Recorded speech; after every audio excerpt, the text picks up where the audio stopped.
some speakers. So I'd like to welcome my speakers, Maria and Gustav, as well. Talking about the Nordics updates. If you walk further down, far enough to the south, look out to the north, you may want to include Germany as well, at least a little bit.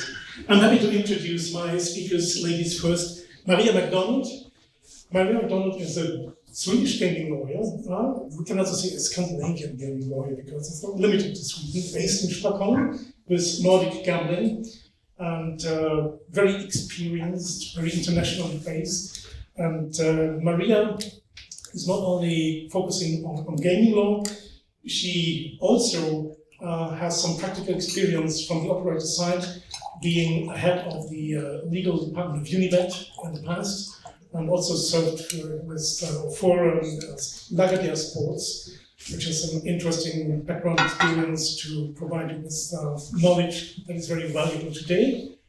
To her left and my double left, it's Gustav Hofstedt, also from Sweden. Gustav is the General Secretary of the Swedish Trade Association for Online Gambling. And you're doing this for, I think, since 2015, am I right? But it's not only gambling, but your background has got a political position as well. You served as a member of parliament for the Moderate Party in the Swedish government, in the Swedish parliament for many years, I guess. And that enhances your cultural background. You're holding a degree in, correct me if I'm wrong, literary culture, literary history, right? History. So I'm not telling any stories about 2 points and anything else, but looking at the market. A lot of things happen in Sweden at the moment. We'll be covering Sweden, a little bit of Norway and Finland, but Sweden and Denmark, and the Scandinavian countries, will be the main focus of today's discussion, since there is something in motion. And we will also include a little bit of Germany, because what happens in Germany at the moment is just massive.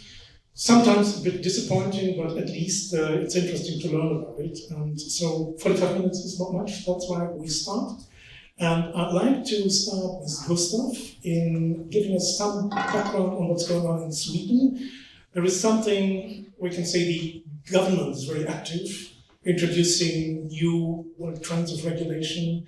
There are some new people having influence on the political scene, and I'm keen to know more about it. Gustav, please. Well, thank you, Jörg. It's been indeed a bumpy road in Sweden. Maybe I should use, perhaps this microphone is even better. Anyway, thanks, Jörg. Yes, it's been a bumpy road in Sweden since the re-regulation in Sweden 2019. I assume it has been extremely profitable for lawyers like Maria, because the government has introduced new measures on an almost not daily basis, but a monthly basis at least. Right now, today, after lunch today, the Swedish government, they always have meetings on Thursdays, and this Thursday afternoon, they are about to take a decision on a governmental bill to hand over to the Swedish Parliament with new adjustments to the Swedish gambling bill. If I may start there, the most interesting part of that governmental bill is actually not what's in it, but rather what's not there. Because we've had, ever since the Swedish re-regulation, a really trigger-happy minister in charge in the government. And he has tried to impose measures that perhaps looked good on the surface, but when you dig deeper, you understood that, well, the conclusion usually was that it would have a severe negative impact on Swedish channelization. And what's really interesting with this governmental bill, and Maria knows just as much about it as I do, is the many stupid suggestions that in fact are absent in that governmental bill. So that's the big news. However, it will not be viewed upon as news because it's absent. and the work that people like I do, lobby efforts, is often when it's really successful is actually when something is not imposed. However, there is one exception from governmental measures that are absent, and that is B2B licenses. So that's the main new measure, and hopefully it will gain some profits for Maria's law firm as well, because the Swedish re-regulation is a B2C regulation, and it has worked fairly well. We can come back to that perhaps later when Maria has given a few nuances as well. But as I mentioned, one major challenge is the channelization in Sweden.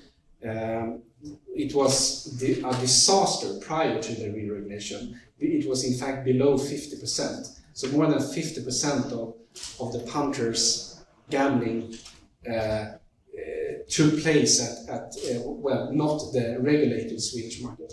After the re-regulation, it jumped up to over 90%, but it is leaking, and especially for online casino. And every fourth Swedish gambling krona is the currency in Sweden, as you know, every fourth Swedish krona is leaking out of the licensing system. And that has started not perhaps a panic, but at least a reaction in the government. And now they are suggesting B2B licenses with the ambition to stop that leakage. Whether that is the solution or not can perhaps be discussed. Thank you. Thank you. That's an interesting question. So B2B licenses, we know that from the UK. If there is a B2C licensing regime, the products of suppliers, like software, games, or whatever, will be checked during the application proceeding of the operator itself, probably subject to a separate licensing, which is the operator's license and not the supplier's license. So that might be changing, or it will change in the future. This is decided already, right? Do you have an idea from what time onwards this will be applicable? It will take effect 1st of July next year. Okay. That's at least the ambition from the government, and it may actually be so. And the touch on it is light, not the UK version that you mentioned, but rather you pay a small. It was really interesting, by the way, to listen to the application fees from the Czech Republic and other jurisdictions, €3 million. I almost threw up my morning coffee because in comparison, the license fee for a B2B company will be €12,000 annually. So super low fees. And since the license fee shall be in connection to the work that is mandatory for the Swedish Gambling Authority, it is obvious that the authority cannot do much for €12,000. So it will more or less be a paper that you hand in. You look at the paper and you understand that you can only cooperate. A B2B can only deliver its services to a locally licensed B2C, and that's it. And for that, you take 12,000. The government can tell it's all about money and generating more fees, which I think is a good approach. Maria, what's your take on it? Well, I think it's important to see the connection here between the lower channelization and what the Swedish government and also the gambling authority is trying to achieve. A big focus right now is to shut up the illegal market for operators who do not have a license. And like Gustav said, the B2B licensing system is a step in that direction, which is very much shown by this light touch. What the government and the gambling authority is hoping to achieve is to make sure that B2B suppliers can be punished if they offer their services to illegal operators. But they're not looking to make the B2B suppliers carry more burden in terms of compliance. It will still be the B2C operators who have to be compliant with the gambling regulations and the technical aspects of it, even though they will of course have to impose this on their B2B suppliers. But this is not something that is going to change. And it's the same. The government wants as many B2B operators to be licensed as possible. That's why they're setting the standard, or the fee low, they're setting the standards low. The market entry will be easy. So I suppose in order to obtain a B2B license, being a software provider, for instance, I need to make sure that I'm not offering my products to any non-licensed operators in that particular jurisdiction in Sweden. Otherwise, I will be out of the business. Correct? Exactly. Yeah. But this is, it's going to be very interesting, I think, because the definition of what is illegal gambling in Sweden or illegal offer of gambling is difficult, because you have to target the Swedish market. So if you don't target the Swedish market, you can still offer it, so you can still take Swedish customers. And so B2B licensees will still have the same loophole as the B2C operators. What are the indicators? Is it Swedish language, Swedish advertising, things like this? Yeah. And if you don't do that and you take customers from Sweden, you're fine? Yes, there are a number of criteria that the Gambling Authority is looking at, but it's what you mentioned, it's Swedish currency, it's Swedish customer service, it's Swedish payment solutions, and the like. And the flag of Sweden. Definitely. Yeah, we have something similar in Germany, although there's no B2B licensing regime.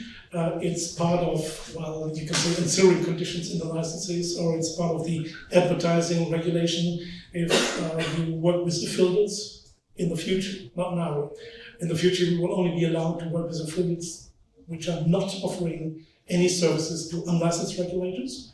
And the same is with the service providers. If someone is providing games for a licensed operator in Germany, it's a condition that this particular operator, and this concerns to everyone, small or big ones, will not provide a software to someone who is offering games of chance to German customers from outside without a German license. So I think finally it's all the same. Just the way to get this done and regulated is different. And the responsibility finally lies with the operator always, because he's the one who is in direct contact with the regulators. Right. But is there anything else for Sweden you would like to tell us? Are there new names in terms of responsible regulators? When we prepared the panel, we were talking about, or even Gustav, about a new gambling minister, who is not a minister, of course, but could be regarded as such. Probably you can provide some insights on that as well. Do you want to start on the more political side, and then I can maybe comment a little Probably bit more good about idea. the legal Thank you. developments? So ladies not first now. Okay, but the true facts always comes from Maria, because I am, as an ex-politician, always so subjective. But I can't believe you're a politician. yeah, but nevertheless, yes, Jörg, it was mentioned, was it Lithuania that will have a general election this year? So will we. We will have our general election in September. You've done your homework. And that will be of crucial interest for us. To some extent, it is of course interesting whether we will continue with a social democratically led government, or if we will have a center-right-wing government. It is plausible that a center-right-wing government will somewhat be slightly more market-friendly. However, gambling is not viewed upon as something pleasant among any governments, I would add. What I would like to stress is that it is much more important what kind of individual will become our new gambling minister. He is a real minister, but the title is of course not gambling minister, it's Ministry for Social Security or something like that. And the current minister, as I mentioned to you, Jörg, has been super trigger happy. So only a few weeks after the Swedish re-regulation, he called the operators and criticized them heavily, and suggested, not just suggested, but used his governmental authority to impose new restrictions. In many examples by leaning on the pandemic in Sweden, despite the fact that online casino was not in fact increasing. But who gives a shit? You can use any kind of societal change to defend your new measures. So it will be extremely important for us, for the gambling industry, which individual will hold that seat. And it may very well be the current minister, but it may also be somebody else, of course. So we, as the polls look, I do believe that the Social Democratic Party that they have an advantage. But of course, after any general election, they may change the individuals within the government. Regarding a right-wing government, is that always, or is the advantage guaranteed? Certainly not, because such government would obviously be a coalition. The main party, the one that I am a member of, is a rather market-friendly liberal party, but there is also a Christian Democratic Party. You know all about those parties in Germany, Jörg, and they are conservative. Yeah, they are much more conservative. Should we have a conservative, perhaps even religious minister, I assume that they would, she or he would be extremely trigger happy as well. Right. In Germany, by the way, we have the Conservatives, but it's not the Christian Democratic Party. If it comes to gambling, it's the Social Democratic Party, which is very reluctant in liberally regulating the market. Maria, anything to add? And then the question, what does it mean if there's elections in September? Is there any movement until then, or is it just full stop and wait to see who's next government? Again, that part, Gustav might know better than me, but correct me if I'm wrong, but I think it's full steam ahead now for this new proposal that we're expecting today.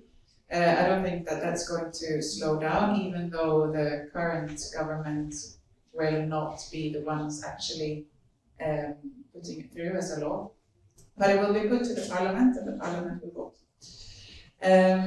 In terms of other updates, I think that if we talk about Sweden, depending on the election, but it has been a bumpy road since 2019 when it opened up, but I sense lately that it has started to calm down a little bit. The operators know more of what to expect. The gambling authority, who, like any gambling authority, didn't really know that much about the new operators before they started to operate. It was a little bit of a shock, I think, for both the parts in this, both the operators and the gambling authority. But they've started to get to know each other and even started to cooperate a little bit. I know that the gambling authority is inviting some of the bigger stakeholders. Previously, they have only agreed to speak to the trade associations, but now they're speaking directly to their license holders. We're also seeing many of the decisions from the gambling authority have included huge sanctions and warnings to the operators who have not been compliant with some vague rules, I would say, that are included in the Gambling Act. But now these cases are starting to reach, it takes several years in the processes, they're starting to reach the higher instances. So the Supreme Administrative Court have started to receive appeals, and they have granted leave for one appeal. So I believe that, the framework of what operators can expect in the Swedish market, it's starting to settle. Right. I remember at the beginning, when we opened up the regulation, there were stakeholders in the industry complaining about the lack of communication between the regulators and the industry. Listening to what you just said, I think this must have been improved, right? Not yet, but Okay. There's hope. Okay. Fingers crossed. Right. Taking a small break, leaving Sweden and just covering maybe in a rapid fire presentation, Norway and Finland. You're both not residents of that country, but of course, in particular, you with Nordic gambling, you're familiar with what is worth being told about Finland and Norway. Probably you can let us know. Then we would go to cover something in Denmark, which I think is very interesting due to deregulation as well. But let's start with Finland and Norway.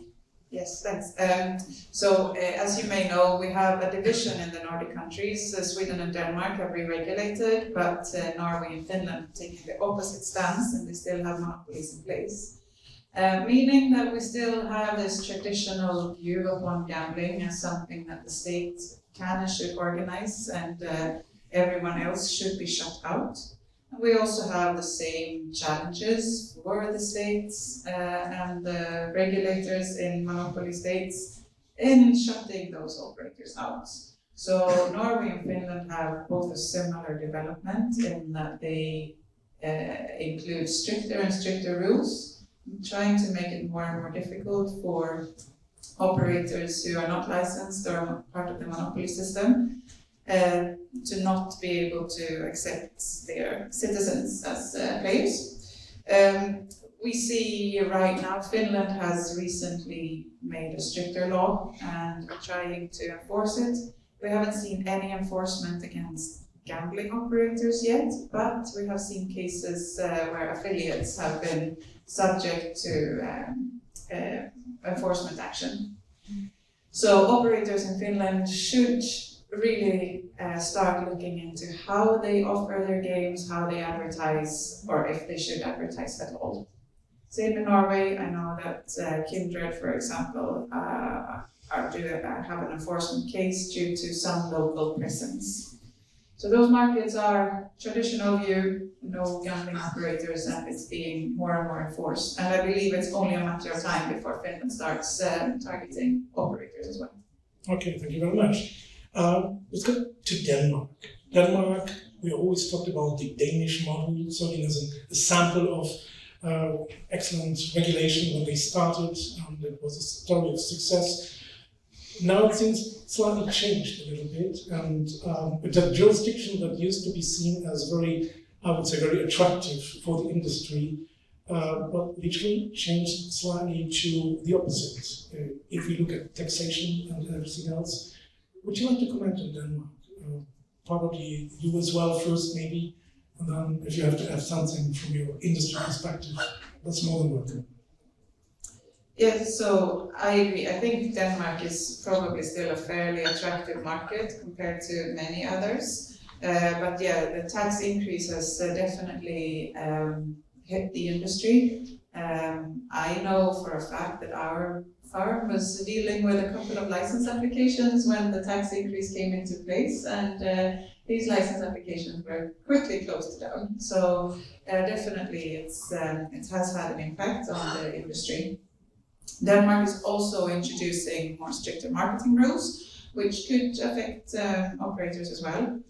And they're introducing a B2B licensing scheme, or there's a political consensus to do so. We don't have much more details. They were hoping to put it in place from 1st of January 2023, but that's very unlikely to happen now because time is marching on too quickly.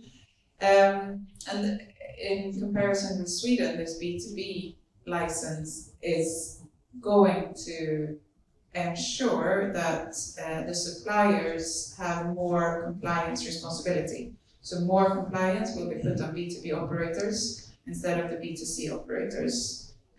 So that's going to be a heavier administrative burden for suppliers. What's the take of the industry regarding this development? Well, Denmark was the jurisdiction Sweden focused on prior to Sweden's re-regulation. It's obvious since it's a neighbor and we resemble each other in so many ways, and Denmark was a couple of years ahead of us since they re-regulated before us. I think the general impression is that when you compare Sweden and Denmark, that Denmark usually is able to remain slightly calmer compared to Sweden, and now I talk about political stakeholders and also some governmental bodies. For example, the pandemic measures. Sweden instantly imposed measures, regardless whether they would, at the end of the day, have a positive or negative effect on public health. Whereas Denmark first asked itself, well, what do we see? Do we have an actual change in consumer behavior, or don't we? And the Danish experience was that there wasn't actually much change, and for that reason they decided to not impose any pandemic measures. So that's an example of, and something that I admire Danish politicians and Danish governmental bodies for, namely that they can, I don't know if one can say that in English, but in Sweden we say to have ice in your stomach, when you are able to stay calm, and that is a great advantage with Denmark. However, as you both have mentioned, we see changes, and the Danish tax is not entirely, but almost twice the amount of the Swedish gaming tax nowadays. So in Sweden there's a lot of rhetorics, we huff and puff and we talk a lot about gambling restrictions and other measurements when it comes to gambling, always restricted, but there's a lot of rhetorics there as well. Whereas in Denmark, they have in fact imposed this extremely hefty high tax. Well, the Netherlands too, by the way, but now we're talking about Denmark, and they know that it will have a negative impact on channelization. Speaking about channelization, since both of you talked about Norway and Finland as well, I remember looking at the numbers prior to the Swedish re-regulation that we were really bad, just below 50%. There was only one jurisdiction that was even worse, and that was Norway. So there is no resemblance between the Norwegian regulation, the map, so to speak, and the real world. Perhaps the Norwegian government will be able to hunt down the operators. Perhaps not, I do not know. I hope that they will choose the same regulatory way as Sweden and Denmark. I do hope so for Finland as well.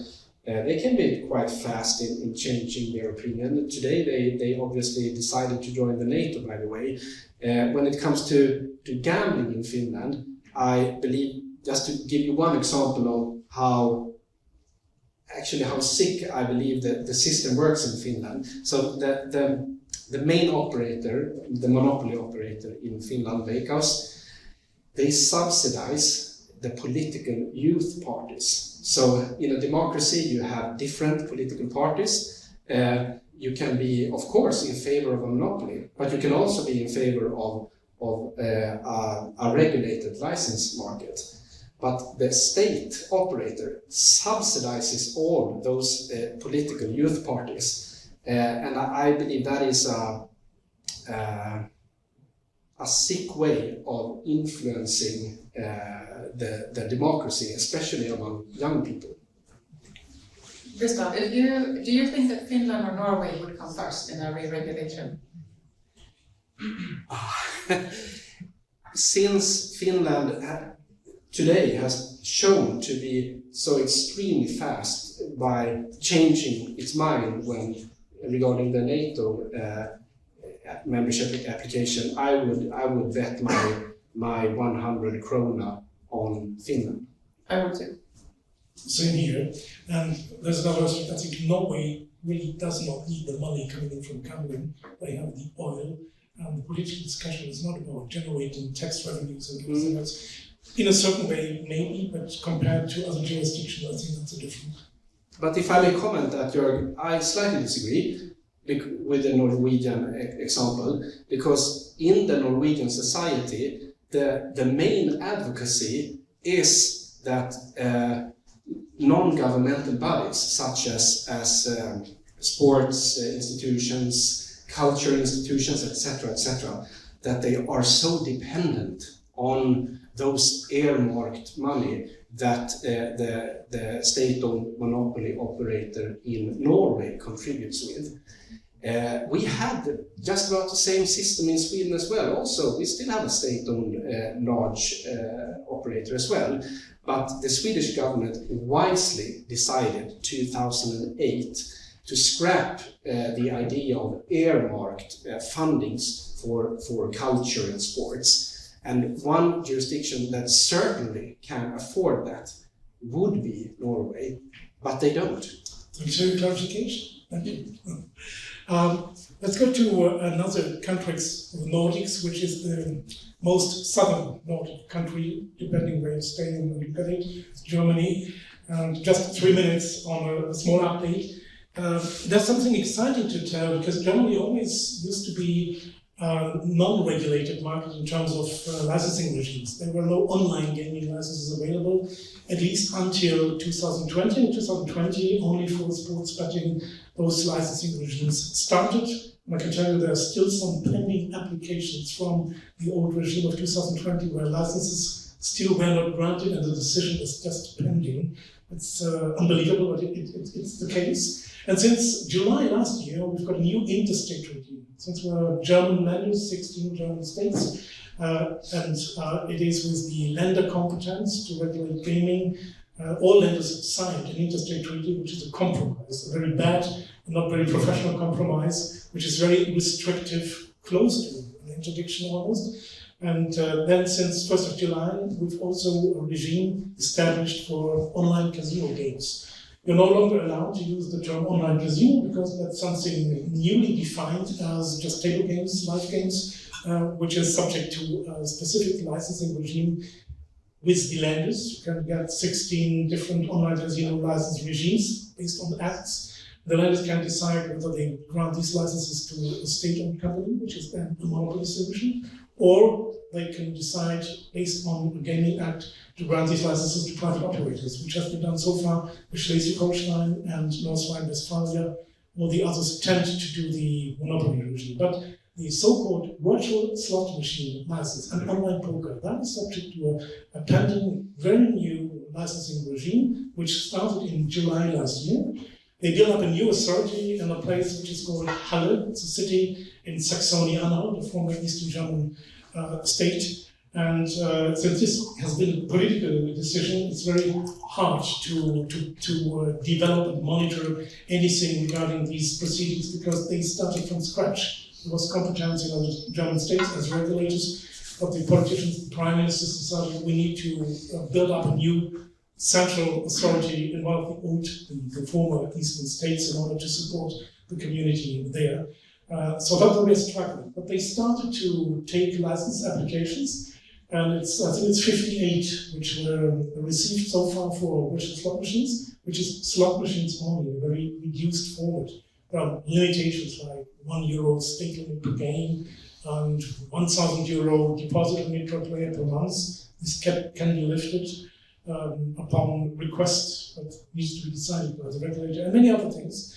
And this is happening at the moment, and it took them a long time to grant first licenses. But last Friday, the very first license has been granted for virtual slot machines, very surprisingly and unexpectedly. It's only one license. Others will be following, probably a bunch of another 6 or 8 licenses in the next couple of weeks in May. And then there will be a break. Nothing happens in June. In July, they continue. So it's something which is not very professionally done and not very transparently performed, but at least we are coming closer to a regulated and licensed system in Germany. That sounds good, but it isn't, because, as you said as well, with your jurisdictions, new regulation always includes new restrictions. And I think the benchmark criteria is the channeling rate. And since Germany provided regulation that is not very competitive for licensed operators, they are losing percentages of players, which is remarkable, and to the black market, of course. And enforcement should be the other criteria. Does it work or does it not work? I would say it doesn't work. And I remember we talked about Norway. It's 10 years ago, even longer maybe. I talked to the then Norwegian regulator, because Norway was the first country establishing payment blocking. We said, you've done it a couple of years now, so what's the outcome? Does it work? So, well, honestly, between you and me, the only real result is that the Norwegian banks and payment service providers are out of the business or done by foreign companies, but players find their way to play, and that's the same everywhere. There are obstacles, and we are talking about, I would say, let's call them VIPs or high rollers, those people who play the big money, and they will be provided with solutions to bypass all these circumstances. I'll give you the word in a minute. So we can say Germany is interesting to monitor. We are on the way to operate in a licensed environment, but with very high restrictions, including taxation. When we're getting closer to the end of our panel, we'll do some comparison, and the tax rate is one very important thing. And there's a big gap between the goal of regulation and those people who try to support a reasonable regulation, and then between some political arguments and probably some theoretical discussions. What could be best? Best could be to interdict everything, the prohibition which we had in Germany. Some people still think, some German states still think this is the best to protect players. But this is only working in theory if there is no player having access to any sort of games. If we want to protect players, we need to reach out to the environment where the player plays. If that is not the regulated market, the licensed market, he will play in maybe one of these pirates of the Caribbean countries, whatever, and that's the problem we are going to have. An assessment next year can change this thing. In Germany, we will restructure the administrative basis. A new super regulator is being built up at the moment and will take over as of 1st of January next year, the so-called joint gambling authority of the states, of the Länder. And then the current regulators, which are doing something on an interim basis, will no longer be responsible. And one thing which is unique in Germany, we've got a group of people, in German it's called Glücksspielkollegen, in the German would be Gambling Committee. It's represented by the head regulators of all 16 states, including those who are against regulation, and including those who have experience like Schleswig-Holstein. They need to find a two-thirds majority for every decision.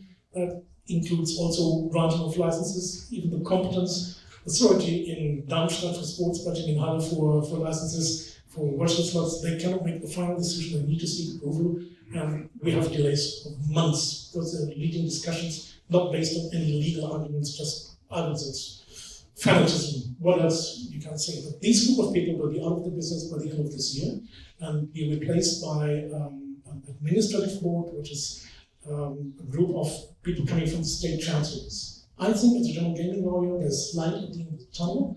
It will be better, and at least everything is better than the black market, and only black market where you have enforcement and criminals at all.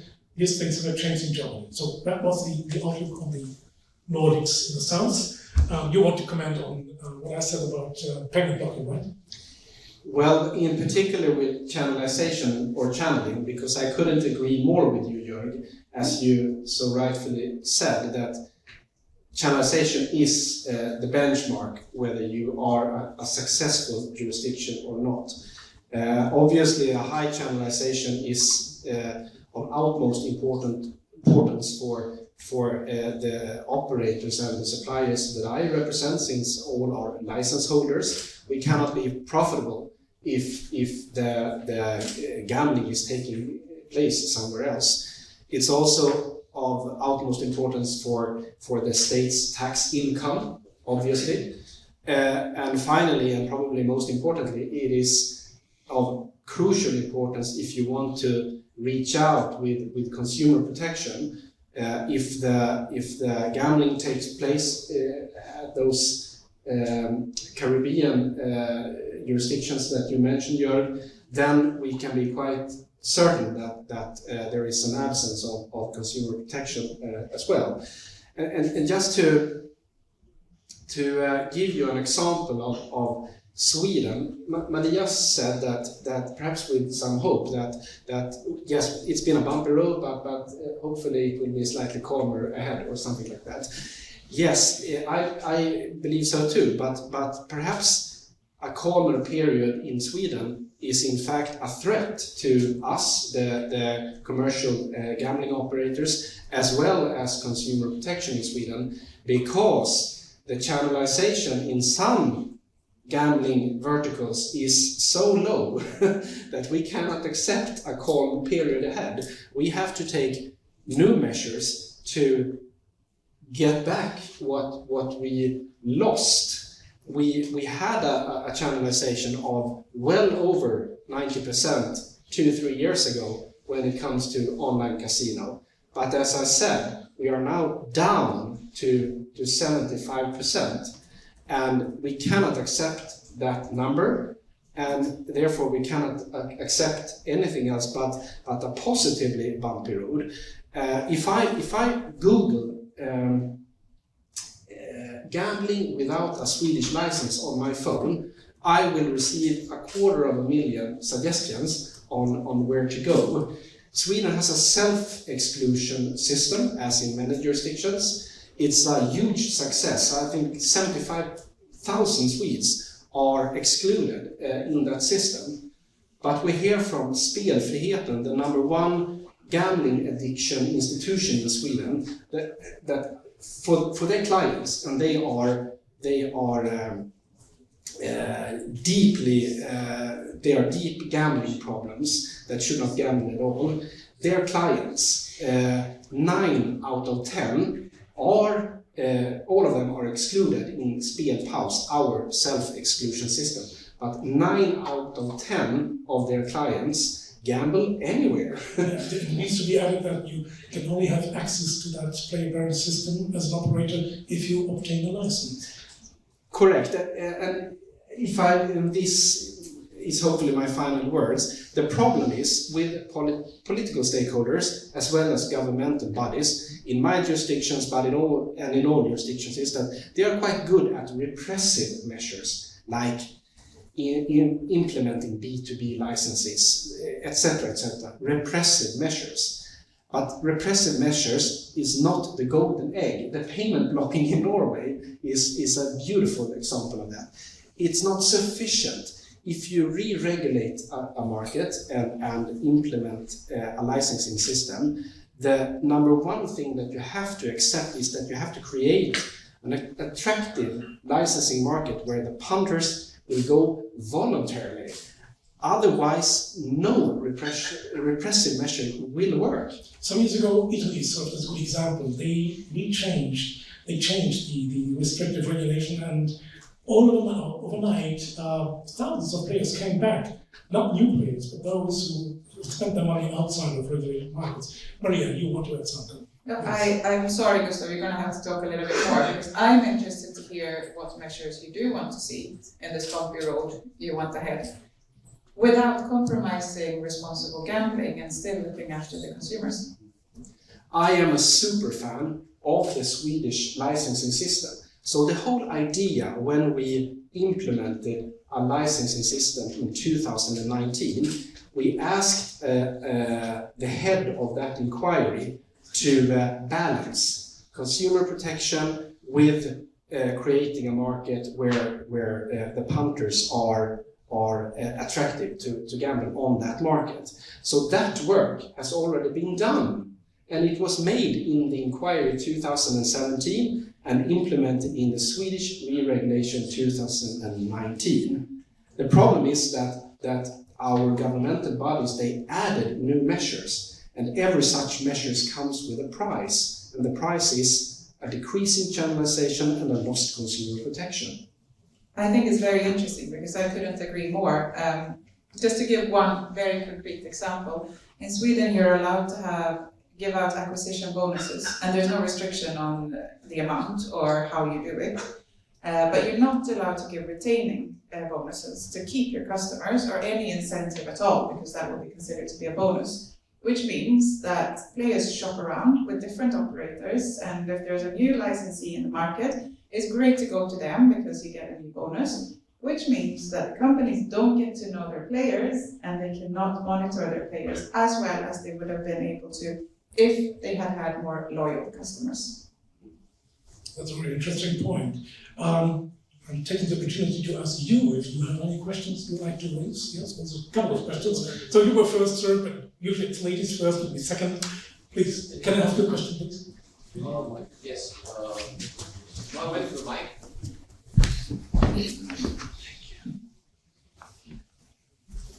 Thank you. I have a question regarding channelization. It was really interesting to listen.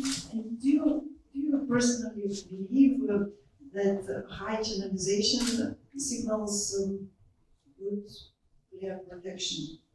Simple question. It's just your opinion. To me, high channelization is not a goal when it comes to consumer protection, but it is a necessity. And you cannot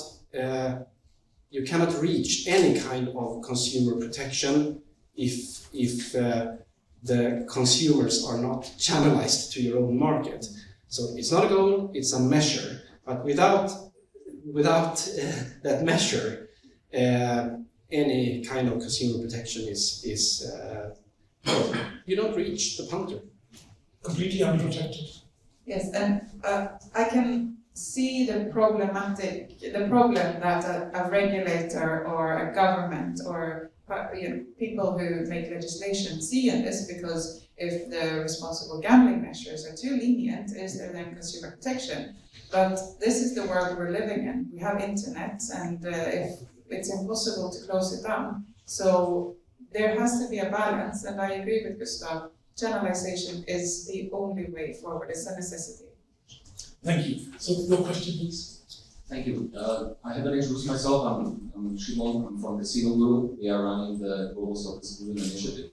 And I wanted to refer to the statistic that Gustav was providing from their major fraud-preventing organizations, 9 out of 10. It's surprising. It's surprising to hear it, because we had a very similar statistic from one of the private Swedish organizations, which were telling us like a year ago during the pandemic that 8 out of 10 people are playing offshore, even though they are self-distributed as well. And I couldn't really believe it at that time. I thought that it might be exaggerated, but this kind of brings it to the ground. But I wanted to ask a different question, also related to channelization. One practical question. I'm curious, what are the standards for, how the channelization is being calculated? What is the procedure, how we do it? And the second question, which is more opinion-based, do you consider that also other jurisdictions and other regulators are putting that much attention to the channelization as being the benchmark of a effective regulation? Because from my experience, I am not hearing that connection very much south from Denmark or at some of that point. So I'm curious about your opinion. Regarding how to measure, I am not a statistician. Most of the Swedish channelization numbers lean on numbers from H2 Gambling Capital in London. There are a couple of other measures as well. We asked Copenhagen Economics, a Danish consultancy firm, to maybe 2 years ago measure as well. The advantage with our measure is that it divides different gambling verticals. That's the reason why I can divide online casino and sports betting and horse betting, etc. Most channelization numbers, they sum it all up, and it can give you a very false picture. To give you one example, horse betting is extremely popular in Sweden, and it has a channelization of 99%.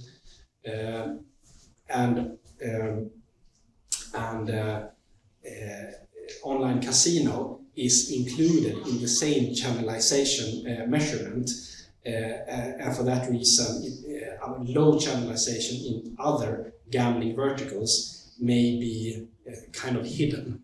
So I do believe that we have to divide into different gambling products, and we are doing that. Maybe a very quick answer to the second question, the connections. because we're running out of time. Oh, sorry. Want to answer them? I don't remember the question. I don't remember the question either, sorry.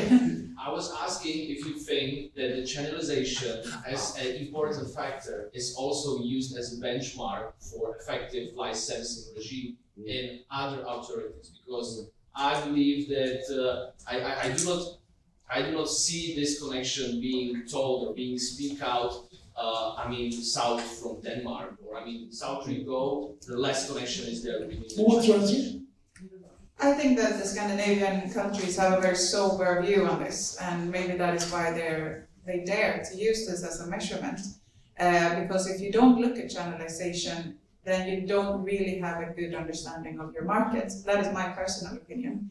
And the fact that the Swedish government and the gambling authority focus on shutting out illegal operators in the Swedish market shows that they have at least understood the problem. Thank you. Our time is almost over, so if you have further questions, just approach us. But one final question, which was announced first. I'll try to make it quick.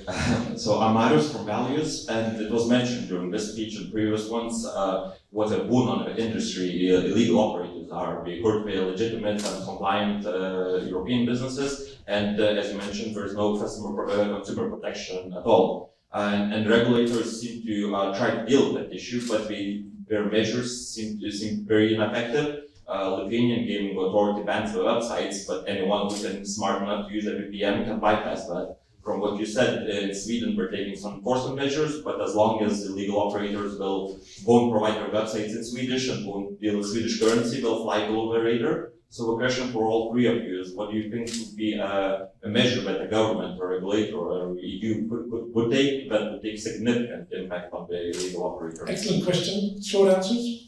Very short answer is to create an attractive market for the licensed operators where they can provide their secure games to the population. I can only mirror Maria. Repressive measures, yes, they can play a role, but that's a small role. The solution is to create an attractive market. Make them competitive. And probably this could be a thought in Germany, apply criminal sanctions. If you arrest people, that would serve as a very bad example. But the legal background of doing so is not an easy one. That's why probably we haven't seen any cases in the past, and hopefully we will not see any cases in the future. And may I add regarding that question, because it's a really good one, we are not aiming for 100% channelization. We accept to pay a price in a lower channelization, perhaps 90% or 95%, because anyone can create a 100 channelized market with a totally absent consumer protection and a 0% tax income for the state. That's not what we are aiming for. We are, as Maria said, we are aiming for a balance, and if that balance goes lower than 90%, then you should be severely concerned. And some jurisdictions like Denmark that we have been talking about, but also the United Kingdom, they show us that you can have a high channelization in the jurisdiction and at the same time offer solid consumer protection. Excellent closing remark, Gustav. Thanks for listening and asking questions. Thanks for speaking. And now I return the panel to Zoltan. Thank you.